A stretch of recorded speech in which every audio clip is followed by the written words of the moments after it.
Hello everyone. आज का हमारा टॉपिक है डिवीज़न। अब हम मैथमेटिक्स में डिवीज़न किस तरीके से करेंगे, 1 डिजिट से किस तरीके से करेंगे, उसके बाद 2 डिजिट 3 डिजिट, इस तरीके से हम डिवीज़न को किस तरीके से करेंगे वो चीज़ें हम इस वीडियो में देखेंगे। ठीक है, तो सबसे पहले हम स्टार्ट करते हैं 1 डिजिट से। ठीक है, तो आपको ये भी ध्यान होना चाहिए कि डिवीज़न का जो सिंबल है वो क्या होता है। डिवीज़न का सिंबल होता है इस तरीके का, यानी ये ब्रैकेट तो मैंने लगाया, ये सिंबल नहीं है, यहाँ इसके अंदर जो सिंबल लिख रहा हूँ वो वाला, ये होता है डिवीज़न का सिंबल। ठीक है, जैसा आपने पढ़ाई था मल्टीप्लिकेशन का सिंबल कैसा होता है, मल्टीप्लिकेशन का ऐसा होता है, प्लस का ये होता है, माइनस का ये होता है, इसी तरीके से डिवीज़न का सिंबल ये होता है। ठीक है, अब हम डिवीज़न करेंगे कैसे, हमें डिवीज़न समझना है। तो जैसे यहाँ पर मैं एक नंबर लिख लेता हूँ, जैसे मैंने यहाँ पर लिखा है 14 को अब मुझे डिवाइड करना है। मान लीजिए कि मैंने ये लगाया डिवीज़न का सिंबल और यहाँ मैंने लिख दिया है 1, यानी इसको किससे डिवाइड करना है, 1 से डिवाइड करना है। अब आप लोगों को एक चीज़ और ध्यान रखनी है कि जो डिवीज़न है उसको हम फ्रैक्शन की फॉर्म में भी लिख सकते हैं, यानी कभी कभी आपको इस तरीके से भी मिल सकता है। 14 जो आगे है वो तो ऊपर रहेगा और जो पीछे ये जो है ये नीचे रहेगा। हम इस तरीके से भी इसको लिख सकते हैं, यानी डिवीज़न को हम ऐसे भी लिखेंगे और उसको फ्रैक्शन की फॉर्म में भी लिखेंगे। अब हमें डिवीज़न करना है, डिवाइड करना है। ठीक है, तो इसका मतलब क्या हो रहा है वो समझिए पहले आप। ये आपके पास 14 दे रखा है, इसको 1 से हमें डिवाइड करना है, यानी इस 14 के हमें 1 के टुकड़े करने हैं। अब कितने टुकड़े हो जाएंगे, ठीक है, 14 के 1 के टुकड़े तो आपको ही पता चल रहा है कि 14 ही होगा, लेकिन ये तो मैंने सिर्फ एक सिंपल 1 लिया है। उसके बाद मैं 2 लूँगा, अगर मान लो मैं 2 डिजिट ले लेता हूँ तो वो थोड़ा डिफ़िकल्ट पड़ता है फिर। तो इसको हम डिवाइड करेंगे तो उसके लिए हमें इस तरीके से बनाना पड़ेगा। ठीक है, उसके बाद जो फर्स्ट में हमारा दे रखा है, ये जैसे 14 दे रखा है तो इसको हम इसके अंदर रखेंगे और इसे हम क्या बोलते हैं, इसको हम बोलते हैं डिवाइडेंड। क्या बोलेंगे, इसको हम डिवाइडेंड बोलेंगे। ठीक है, ये डिवाइडेंड हो गया। अब ये जो 1 है इसको हम इस साइड रखेंगे, इसे हम क्या बोलेंगे, डिवाइजर। डिवाइडेंड हो गया, डिवाइजर हो गया। अब हमारा जो आंसर आएगा, हम डिवाइड करेंगे, हमारा जो आंसर आएगा वो इस साइड लिखेंगे हम, उसको हम बोलेंगे क्वेश्चन। ठीक है, ये क्या हो जाएगा, हमारा आंसर हो जाएगा। और भी एक चीज़ है रिमाइंडर, वो मैं आपको आगे बता रहा हूँ। तो अब आपको क्या करना है, ये दे रखा है 1 और 4। सबसे पहले आपको इस 1 की टेबल याद होनी ज़रूरी है। यहाँ पर जैसे मैंने तो 1 दे रखा है, यहाँ पर कुछ भी हो सकता है, 2 3 4 5 6 कुछ भी हो सकता है, उसकी टेबल भी हमें लर्न होनी ज़रूरी है। तो अब आपको यहाँ पर भी देखना है, 14 है तो ये 1 और ये 1 इक्वल है, यानी 1 की टेबल में ये वाला 1 कितने टाइम आ जाएगा, 1 टाइम आ जाएगा। 1 टाइम क्या आ रहा है, 1 आ रहा है, ये लिखा 1 माइनस होता है। अब आप जैसे मल्टीप्लिकेशन करते हो तो उसमें क्या होता है, एडिशन होता है, लेकिन जो डिवीज़न है उसमें क्या होता है, सब्ट्रैक्शन होता है। तो 1 में से 1 गया तो 0, यहाँ पर 0 आ गया। भले ही यहाँ पर 0 नहीं आए तो भी हमें जो नेक्स्ट डिजिट है वो उतारना होता है। ये 4 है, यहाँ उतरेगा। 1 की टेबल बोलेंगे 4 कितने टाइम आता है, 4 टाइम आता है, ये आ गया 4 माइनस क्या 0। ये तो हो गया हमारा रिमाइंडर।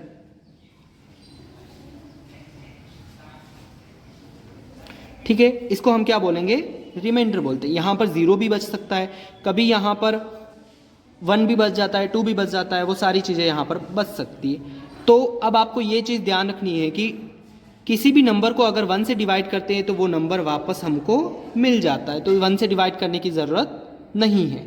यानी अगर मैंने 1 से किसी को भी डिवाइड किया तो क्या आ जाएगा, वो ही नंबर आ जाएगा, यानी 14 ही आ जाएगा। और 0 से अगर मैं डिवाइड करूँगा तो क्या आ जाएगा, 0 ही आएगा। अब आप देखिए यहाँ पर मैं, अब समझिए कि डिवाइड अब स्टार्ट हो रहा है। यहाँ पर मैं ले लेता हूँ जैसे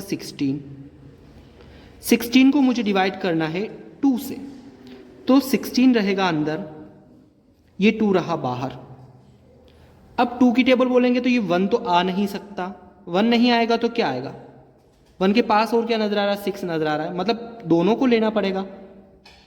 यहाँ पर 2 की टेबल बोलेंगे 16 कितने टाइम आएगा, तो 2 की टेबल में 16 कितने टाइम आता है, 2 8 जा 16, माइनस करेंगे तो 16 में से 16 गया तो 0, यानी ये डिवाइड कंप्लीट हो चुका है, यानी ये परफेक्ट डिवाइड हो रहा है।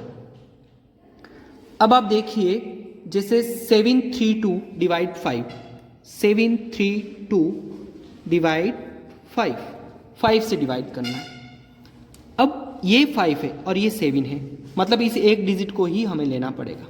तो 5 की टेबल बोलेंगे 7 कितने टाइम आएगा, तो 5 की टेबल हम बोलते हैं तो 5 1 ज़ा 5, 5 2 ज़ा 10, 5 3 ज़ा 15, इस तरीके से आता है, मतलब 7 तो आता ही नहीं है। तो हम 5 2 ज़ा 10 भी नहीं ले सकते, क्योंकि ये जो 7 है वो तो 10 से क्या है, छोटा है, तो हम 2 टाइम नहीं ले सकते, हमें लेना है 1 टाइम। 5 1 ज़ा 5, 2 टाइम लेंगे तो 10 हो जाएगा, यानी बड़ा नंबर हम नहीं ले सकते।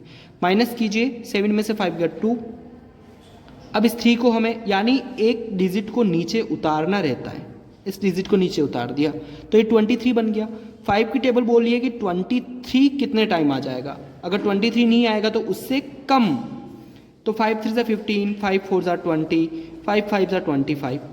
अब 5 बार अगर हम बोलते हैं तो कितना आता है, 25 आता है, ज़्यादा आ गया, तो हम बोलेंगे सिर्फ इसको 4 टाइम, और जितनी बार हम बोल रहे हैं वो इधर लिखना भी ज़रूरी। 4 टाइम बोला तो हमारे पास आ रहा है 20, माइनस किया, 3 में से 0 गया 3, 2 में से 2 गया 0। नेक्स्ट जो डिजिट है वो वापस कहाँ उतारना है, नीचे उतारना है। अब आप देखिए 5 5 ज़ा 25, 5 6 ज़ा 30, तो आपको बोलना है कि 5 की टेबल की 32 कितने टाइम आता है। 32 नहीं आता है तो उससे छोटा क्या आता है, 30 आता है। 6 टाइम आता है और क्या आता है, 30 आता है। माइनस किया, 2 बच गया। अब ये तो 5 है, ये 2 है, मतलब डिवाइड नहीं हो सकता है, ऊपर भी कोई डिजिट नहीं बचा है, तो हमारा जो रिमाइंडर है वो तो आ गया 2। क्वेश्चन हमारा 146।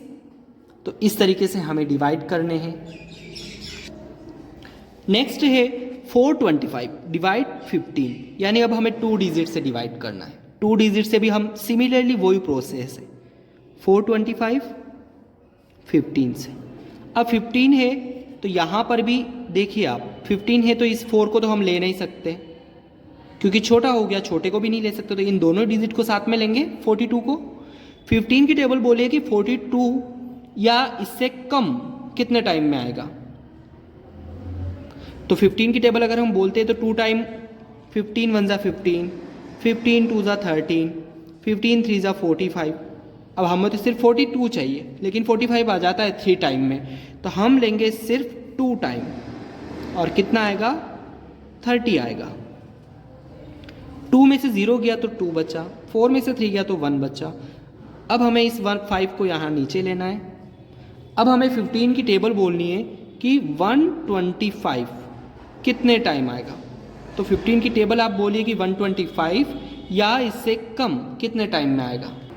अब आप देखिए 125, तो हम 15 की टेबल कितने टाइम बोलते हैं, जैसे ये 120 आ रहा है 15 की टेबल में, कितने टाइम आ रहा है, 2 3 4 5 6 7 8 टाइम आ रहा है, ये रहा 8 टाइम, और आ रहा है हमारे पास 120। माइनस कर लेंगे 5 0 0। अब 5 हमारा बच गया, ऊपर कोई भी नंबर नहीं है, तो बस ये हमारा रिमाइंडर हो गया और ये हमारा क्वेश्चन हो गया। तो इसी तरीके से हमें डिवाइड करने हैं, ठीक है।